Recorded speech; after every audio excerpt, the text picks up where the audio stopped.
Aujourd'hui, on va traiter d'un sujet en halakha qui est le sujet de la viande et du poisson. Le bail, c'est, vous savez que la Torah nous donne des interdits. Et les choses qu'on n'a pas le droit de manger, ensemble, par exemple, Bessar Bechalav, c'est interdit. Et c'est marqué dans la Torah, Lotevachel Gedi Bechalav Yimon, d'ailleurs c'était la parasha de cette semaine, c'est marqué 3 fois dans la Torah, ou bien tout simplement, il y a des règles de cache-route, il y a des aliments qu'on a le droit de manger, et des aliments qu'on n'a pas le droit de manger. Maintenant, il y a des aliments, c'est pas marqué que c'est interdit de les manger, mais Rachamim savent que c'est sakana, c'est pas bien de les manger ensemble. Alors, un des mélanges qui pose des problèmes de sakana, ça veut dire qu'il peut mettre en danger la santé, c'est un mélange de viande et de poisson. Il faut savoir qu'il y a un principe extraordinaire qui est marqué dans la Gemara, c'est que Hamira sakanta me isura. C'est plus grave la sakana que le isur. Quand c'est dangereux, alors on se comporte de manière beaucoup plus vigilante que quand c'est juste interdit. D'ailleurs, vous savez que la grande question des Chachamim, c'est de se dire, c'est la question de Rabbi Israël Salanter, c'est de se dire, mais comment les gens ils prennent le risque de faire des avérotes? Il y a marqué dans la Torah que Chas v'Shalom, il peut t'arriver des tuiles quand tu fais des avérotes. Si les gens, demandent Rabbi Israël Salanter, on les posait dans un endroit où il y a 1000 cubes de vin, et on leur dit, il y en a une qui est empoisonnée. Mais tu peux choisir, tu as une chance sur 1000 pour tomber dessus. Il dit, le Rav, c'est quasiment certain que personne ne va goûter, va toucher même une des cuves. Et pourtant, c'est marqué que Behemet, comme quelqu'un, il y a marqué dans la Torah, si tu fais ceci et cela, c'est dangereux. Les gens, très cool, il faut quand même les avalot, comment c'est possible? Alors ici, Rabbi Israël Salanter, il dit que Behemet, Akadosh Baruch Hu, il a fait que l'homme, il puisse, au moment de choisir une avera ou non, c'est presque qu'il perd la tête pour qu'il puisse avoir le libre arbitre. Parce que si quelqu'un il avait trop peur de ce qui est marqué dans la Torah, et qu'il prenait trop conscience, au même titre qu'il prend conscience dans la vie, alors il ne ferait jamais des averot, et alors il n'aurait jamais de mérite. En tout cas, la Gemara a dit que Hamila, Sakanta Meisura, ça veut dire que quand quelqu'un, il s'agit de choses qui sont dangereuses, alors on doit être encore plus vigilant, et d'ailleurs on est plus vigilant que quand il s'agit de choses qui relèvent de l'interdit, ou des fois on trouve des permissions, on dit vous êtes sûr que c'est interdit, vous êtes sûr que c'est interdit, mais quand on dit c'est dangereux, on ne demande pas 2 fois vous êtes sûr que c'est dangereux. Alors, Chachamim nous ont dit qu'il faut être vigilant de ne pas manger la viande et le poisson ensemble. Il faut savoir que cet interdit-là, il est, que ce soit des volailles, que ce soit de la viande rouge, ça ne change rien du tout. De la même manière qu'il est interdit de le consommer ensemble, il est interdit et de le cuire au four, et de le griller ensemble. C'est-à-dire qu'on veut faire un petit barbecue, on va mettre en même temps du poisson et de la viande, ce sera interdit. Si quelqu'un a utilisé un ustensile, Bessari, pour faire du poisson, ou poisson pour faire du Bessari, c'est-à-dire de la viande, alors même si, d'après la stricte loi, si le Keli n'est pas Ben Yomo, c'est-à-dire que pendant les 24 heures qui précèdent, il n'y a rien qui a été cuit dedans, ça serait permis de le cuire, il n'y a aucun problème. Pourquoi? Parce qu'au moment où je l'utilise, c'est comme si, par rapport à ce que je suis en train de faire, je ne mélange pas. Parce que quand il y a déjà 24 heures qui sont passées, eh bien même avec la cuisson, on n'a pas mélangé de la viande et du poisson. Il n'en reste pas moins que 2 choses importantes. Enfin non, une chose importante. C'est que si c'est un aliment qui est harif, c'est un aliment qui est piquant. Alors étant donné que le piquant, quand il cuit, il agresse quelque part d'aller chercher même plus loin que ce que les 24 heures ont laissé passer, alors ça sera interdit. Autrement dit, ça veut dire que cuire dans du bessari, du poisson, cuire du poisson, cuire de la viande dans du poisson, ou cuire du poisson dans de la viande, ça veut dire cuire dans un ustensile de poisson de la viande, ou cuire dans un ustensile de viande du poisson. C'est permis s'il y a déjà 24 heures qu'on n'a pas utilisé l'ustensile, sauf si c'est harif, sauf s'il s'agit d'un aliment qui est piquant. Mais non, si on n'a pas beaucoup de temps, et les amis viennent de nous dire qu'ils viennent les inviter, et on met dans le même thé du tanour, ça veut dire dans le même compartiment du four, un bon poisson et une bonne viande. Bon, après, au niveau gustatif, je ne sais pas si au niveau culinaire, c'est très bonne famille de mettre les 2 en même temps, surtout si le poisson il a une bonne odeur forte et qui va sur la viande, je ne sais pas. Une chose est sûre, c'est que d'après la halakha, ça serait interdit. Par contre, si c'est un derrière l'autre, ça veut dire qu'on laisse le four allumé et on va, juste après qu'on a mis le poisson, mettre la viande, ou juste après qu'on a mis la viande, mettre le poisson à cuire. Alors là, ça serait permis dans la mesure et à la condition que le four soit propre. Cependant, de la même manière que là on a dit que le piquant il pose problème, là le piquant aussi, indépendamment du fait que c'est naki, que c'est propre à l'intérieur, lui il va chercher plus loin que ce qui est propre. Et donc si c'est piquant alors ça poserait un problème. Si on veut utiliser une petite barquette en alu, ou bien une petite barquette en alu pour le poisson et pour la viande, on n'a pas tout ce qu'il faut, là il y a plein de monde qui vient. Alors, si on les utilise après les avoir nettoyés l'un derrière l'autre, il n'y a aucun problème. Cependant, si d'abord on a fait le poisson, après on a fait la viande, il n'y a pas de problème. Parce que la viande, même si elle devient quelque chose qui est cuit dans une barquette dans laquelle le poisson il a été cuit, c'est pas grave. Par contre, si le poisson il est cuit dans cette barquette qui il n'y a pas longtemps a cuit de la viande, alors le poisson il est heskat bessalé. C'est-à-dire que le poisson il aura quelque chose qui le limitera dans sa consommation, même si on veut par exemple manger du halal avec des mets lactés. Mais non. Puisqu'il est interdit de manger du poisson avec de la viande, alors qu'est-ce qu'il en est si il y a un mets ou une partie du mets de viande qui tombe dans le poisson ou du poisson qui tombe dans la viande? Alors ici il s'applique les règles de bitoul. Ça veut dire quoi le bitoul? C'est ce qu'on appelle le fait de se confondre par le fait de regarder la quantité globale. Est-ce qu'il y a 60 fois de volume plus grand que ce qui est tombé pour annuler, on va dire, totalement dissoudre, distiller ce qui était interdit au mélange? Autrement dit, si on a un petit morceau de viande de poisson, ou bien quelques millilitres de viande de poisson qui tombe dans l'autre, qui ne peut pas être son copain, alors on regarde là, s'il y a 60 contre lui, alors c'est bon, sinon non. Bien entendu, s'il y a un morceau de poisson, un morceau de viande qui tombe dedans, alors on va dire, ouais c'est bon, puisqu'il est battel, tu peux manger, mange-le aussi. Non, on a une obligation de l'enlever le morceau. On parle surtout dans le cas où on veut savoir, est-ce que le produit, même quand on l'a enlevé, il est permis, ou bien quand il s'agit de liquide, est-ce que le produit pourra être permis ou non? Il y a un klal, il y a un principe qui dit normalement les 4 là. Ça veut dire quoi? Vous savez que normalement s'il y a 60%, on va dire, 60 parties de volume, un volume 60 fois plus grand contre celui qu'on a mis, alors on a dit que tout devient permis, n'est-ce pas? Ça veut dire que si ce que j'ai mis est moins qu'un 60e, alors il n'y a pas de problème. Est-ce que si par exemple il n'y a que 40 fois le volume, je peux rajouter? On rajoute encore un peu. Par exemple, c'est tombé. On va dire qu'on a fait par exemple, il y avait une grande marmite avec de la viande. On en a fait 2 petites. Et puis après, il y a un peu de poisson qui tombe dedans. Mais on voit qu'il y a 20 pour le volume. On va dire, je vais prendre de l'autre casserole. Je vais faire 60. D'habitude, on n'a pas le droit de faire ça. Par exemple, on va s'améler halal, pour ce qui est marqué,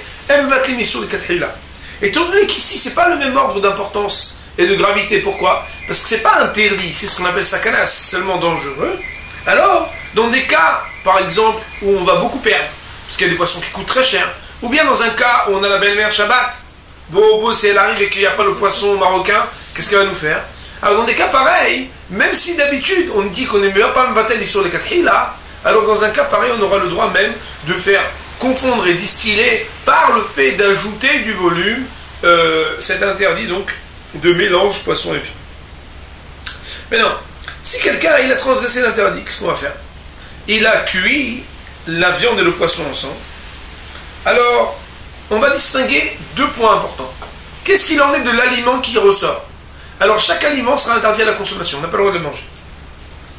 Deuxièmement, à propos de l'ustensile dans lequel on a cuit cela, par exemple une casserole où il y a et de la viande et du poisson ensemble, alors, il y en a qui disent que on va même faire la ga'ala sur l'ustensile.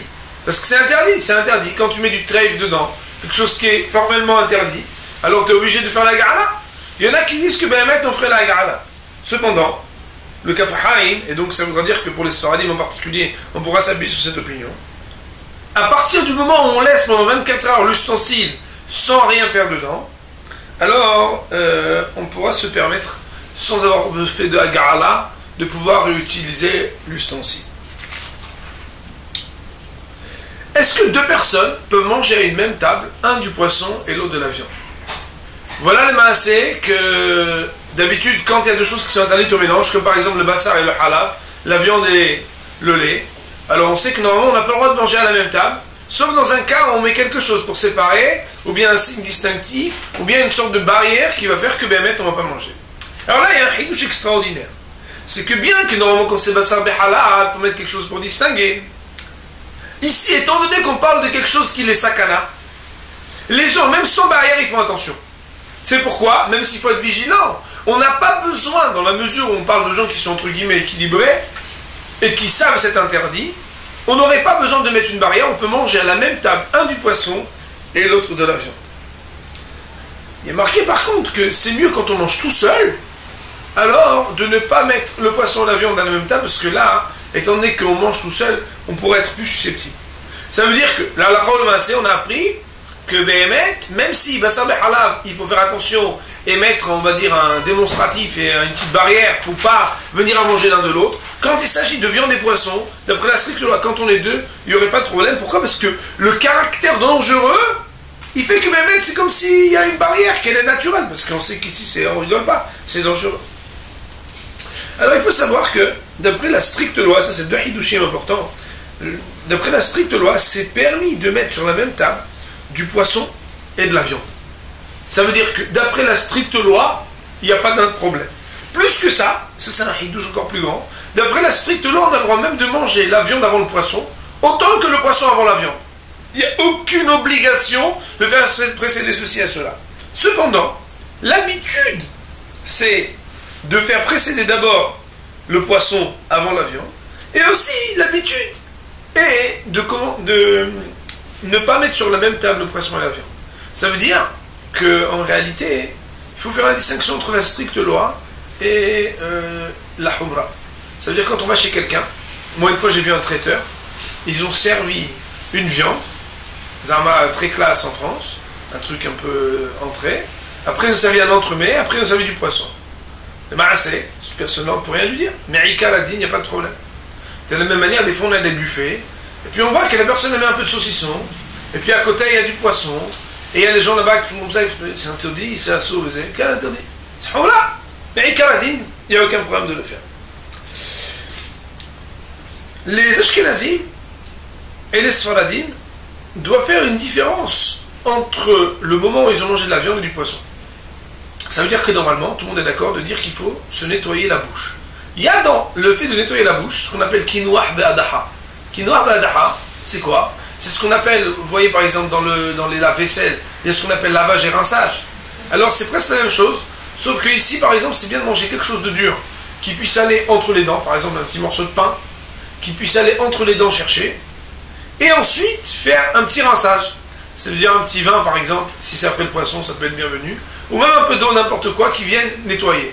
Ça veut dire qu'il est mieux de faire et quelque chose pour manger et quelque chose pour rincer entre le poisson et la viande. Et ça, c'est d'après toutes les opinions. Par contre, à propos du fait de se laver les mains entre le fait de manger la viande et le poisson, il faut savoir que d'après la stricte loi, les Sfaradim, normalement, l'opinion de Shulchan Aruch, c'est qu'on doit se laver les mains entre la viande et le poisson. Alors que chez les Ashkenazim, ce n'est pas le cas. La halakha, le maasé, une fois, moi j'ai mangé à table avec un dayan, un grand tamid hacham.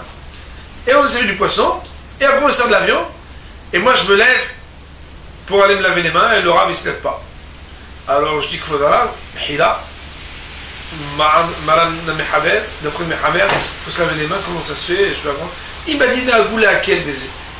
L'habitude elle est d'être mekel, ça veut dire que Béhémet, quelqu'un va être mahmil, c'est bien, mais d'après la stricte loi, Na'agoula à quel, ils ont pris l'habitude, les gens, d'être permissifs sur ce sujet.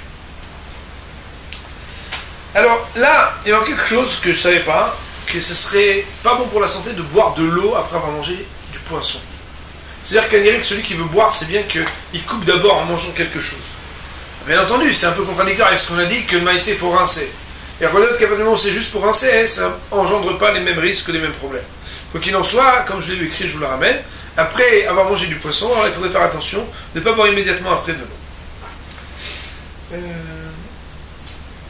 Ça c'est pour les lois qui concernent le fait qu'il soit sakana, dangereux, de manger du poisson et de la viande, interdiction donc de cuire ensemble, et loi de la séparation donc entre les deux aliments. Alors, sujet qui est important, puisque c'est un peu dans le même ordre d'idée, c'est le lait et le poisson. Tout le monde se rappelle en France des pizzas avec... moi je ne mange pas de fromage, mais je fais semblant. Du fromage, du bon fromage avec du saumon, du bon fromage avec du thon. Alors le maïs, est-ce que c'est permis ou interdit? Il faut savoir, d'après les Sfaradim, on ne mange pas du poisson avec du lait. Mais par contre, le couscous au beurre, par exemple, attention, non, mais c'est pas... Oui, c'est bien. Le couscous au beurre, alors avec le beurre, ça serait permis. Donc à partir du moment où c'est du beurre, ça n'a pas le même titre que si c'était du lait ou du fromage. Ça veut dire que, d'après les Sfaradim, il ne faudrait pas. Pourquoi? Parce qu'il y a un du Beth Yosef qui parle de ça, qui dit que ce serait interdit. Alors, les Ashkenazim, ils sont Mekili, ils sont permissifs. Et Béhémet, moi j'ai vu plusieurs Sfaradim qui s'appuient là-dessus. Une fois, moi j'étais en France. C'est pas une fois j'étais en France. Quand j'étais en France, une fois, je suis déjà parlé avec ce même Dayan. Je dis qu'il faut là, j'étais dans un restaurant d'où ils se permettent, surtout chez les grands chérim, de faire des pizzas. C'est marqué mes forages, je m'en correct. Alors il m'a dit, étant donné que le Char, le Taz, le Dark Moshe, les grands poskim, ils ont dit que Béhémet, il n'y aurait pas de problème. Et que même quand tu vois, il n'y a pas de problème, les gens en ont mangé tous les jours et ils n'ont jamais eu de problème, et c'est ça. Alors les gens, ils se permettent d'être permissifs. Ça veut dire quoi? Ça veut dire que Béhémet, celui qui le fait, vous ne pouvez pas dire qu'il n'a pas sur qui s'appuyer. Par contre, chez les Sfaradim, normalement, on doit s'abstenir de manger du poisson avec des laitages. Donc pour cette première partie des aliments qui sont dangereux, on va dire Baruch Adonai Darola, Amen.